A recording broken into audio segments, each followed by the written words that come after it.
Hey guys, today we are checking out dashcam from VIOFO. This is called A139. It's a 3-channel dashcam, which means that we have 3 cameras in one for the front, one for the rear, and one for your car's interior. So it's a great solution if you are driving a taxi, an Uber, you have a fleet car or a bus or maybe a cargo car and you want to monitor what's going on inside your car. I have it installed over here in my Golf Mark 7. I've been driving with it for about a month right now and I have some thoughts about it to share with you. But let's go what's inside the box. Well, let's go through the box so you know what you will get. And first of all, we have the cameras, of course. We have the power connector, power cable, USB-C. Microphone is an optional equipment, so let's take that out. There's a polarization lens for the front-facing camera, just to remove some of the glare from the image. We have a regular USB-C cable for data transfer, prying tool, some spare stickers, what's else over here? It's an SD card reader. We have some user manuals, and this is a windscreen sticker, I believe. So the camera is powered with USB-C. There are 2 lines for the rear and interior camera. We have an audio and video output jack over here and a microphone jack over here. There's an SD card port on this side. There's the lens over here, which you can adjust by turning it. We have 5 buttons over here. 4 LEDs, LED indicators, speaker. There's no display whatsoever, so the only way to control this device is with those 5 buttons, and it will communicate with voice notifications about what's going on, if it's on, if it's recording right now, if all 3 channels are connected. And of course you have a mobile app to view the footage and for some additional settings over here, in fact advanced settings. It's equipped with Wi-Fi, of course, for the mobile app communication. It's equipped with GPS receiver, so you have your position on the video as well as the vehicle speed if you want it. And what's else over here? You will have to slide it to the side to remove it, like this. Video protected. Yeah, Video protected. I shook it a little bit, so it thinks that we have some kind of accident or collision right now. But this sliding to the right is important if you want to install the camera on the left side. You will have to leave a small gap if you have a line assist camera or something else over here.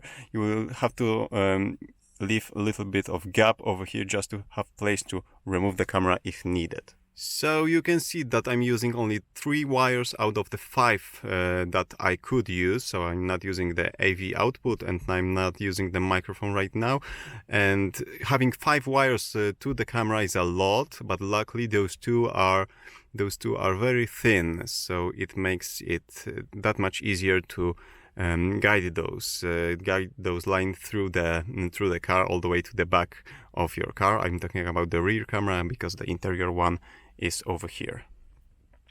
And the interior one is equipped with infrared LEDs. So at night, if you set them to automatic, it will cast some infrared light to your car's interior, just for the interior scene to be visible on the video without blinding the driver. So anyone who looks at this camera with the naked eye will not know that those LEDs are actually on, but the night footage from the interior will be very, very bright. Will be black and white, but will be very bright.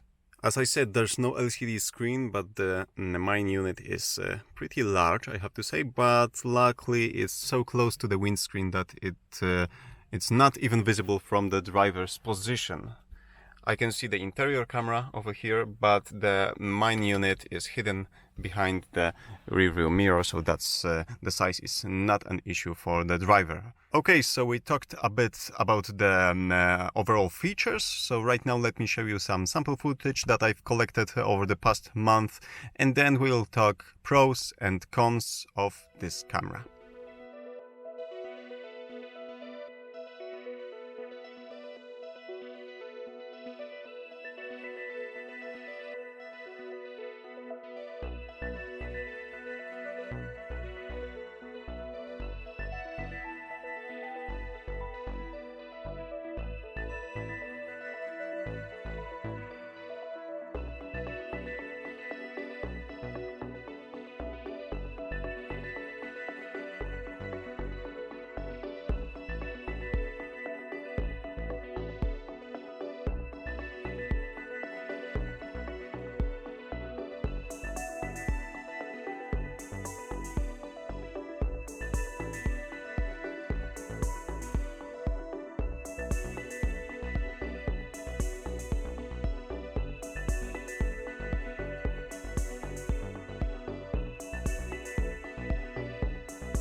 Okay, I have my list of pros and cons over here.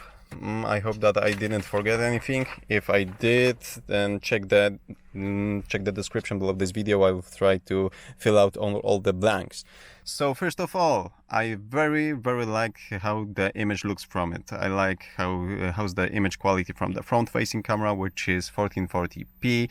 I like that both interior and rear camera are full HD. I like that there's IR LEDs over here, so the interior camera at night will still perform very good. I like that all three video streams from the front, from the interior and from the back are with audio feeds, so you don't have to pick one of those videos, one of those streams to listen what was recorded on the microphone. I very like that those wires are so thin. It was very easy. It was a huge help when wiring in this car. I like that there's audio video output over here, which makes it possible to wire the video feed from the dashcam to your car's stereo system. In fact, I had it wired like that for a few weeks. I've used the feed from the rear camera to be used as a reverse camera. So each time I put my car in reverse, I saw the feed from the rear camera on my original screen in the Golf Mark 7. So that's possible. Of course, the rear camera is not equipped with IR LEDs, so at night it will not perform that great. And the view angle is 140, and we want something wider. We want something like 180 for rear camera. And of course, it's positioned inside the car. Let me just show you. It's over here. When in Golf Mark 7 at factory installation, we will have it under the rear badge, which also helps with the view. But never mind that. Let's go through the list. There are three types of parking modes. We have time-lapse, we have a low bitrate recording, and we have event trigger, so the G-sensor will pick up some vibrations in your car when the car is in parking mode, and it will record that situation. Also, I like that there's a lot of accessories over here. The polarization filter is very cool, and we have card readers, spare stickers, prying tools, USB cable, and there's also a lot of optional accessories like the microphone, which I'm going to test in a minute, so you better know how it works. And there's also a hardwire kit, which I strongly recommend to use if you are interested in the parking mode. There's a safety bracket that you can install over here once you have those cables installed, and you, for example, share this car with an employee and don't want the employee to disconnect those cables. There's a safety bracket that goes over here with those two gold screws over here. You can tighten it up so now no one will disconnect those cables. I believe there's also a Bluetooth trigger button available as an option, so you can have it installed like over here, and once you press it, you will protect the video feed from the moment you are pressing the button if you have this camera out of your range. There's also a mobile app both for iOS and Android, and this application does not require you to create an account, so that's a huge help that you don't need to provide your email and password and so on. You just need to connect to the camera Wi-Fi and then run the app to start to change settings. And there's a lot of settings, which is also a great help when configuring the camera in your car. You can adjust various timers and camera settings, and add a custom message to the video feeds that are recorded to the memory card. I had some issues with the camera remembering the settings, but luckily the firmware update that I've performed a few days ago fixed that. And also I had to say that the firmware update is very simple. You just need to take the card out from the camera, copy a firmware update file to it, insert it back, power it on, and after a few seconds you are done. So, and the update procedure is also very simple. Okay, so we talked pros, now let's talk cons.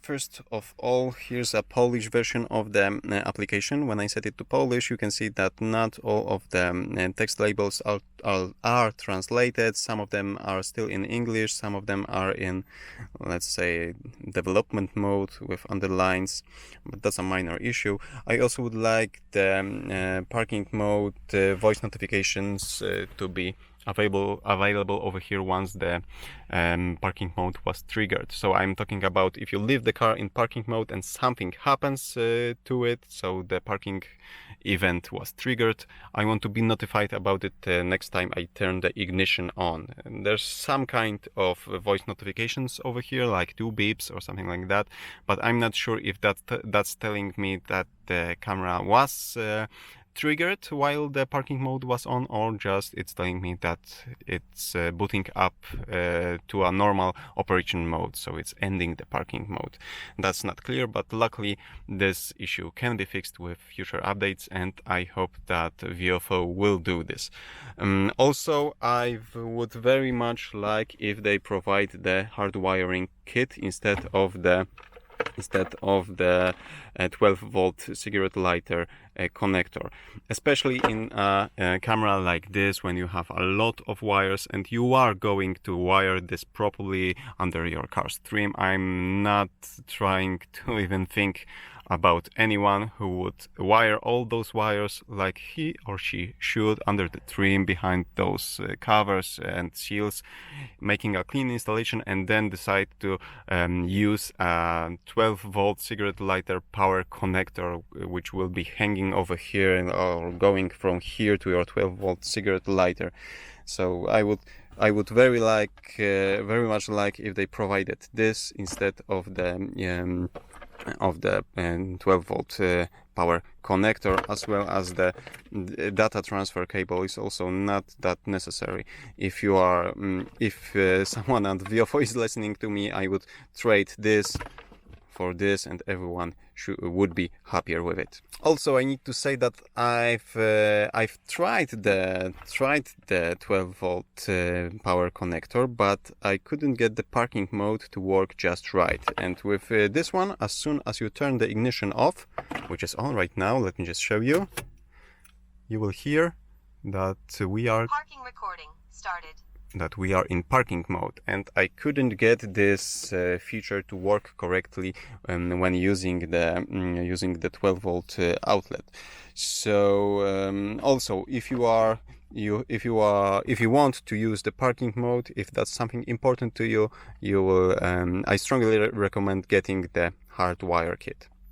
And one thing that someone mentioned to me, but I have no way of checking, those 2 cables for the interior and the rear camera are some kind of concentric cables. I'm not sure what kind of signal is going through this, but one of my viewers said that it may cause distortion if you are using digital radio like DAB.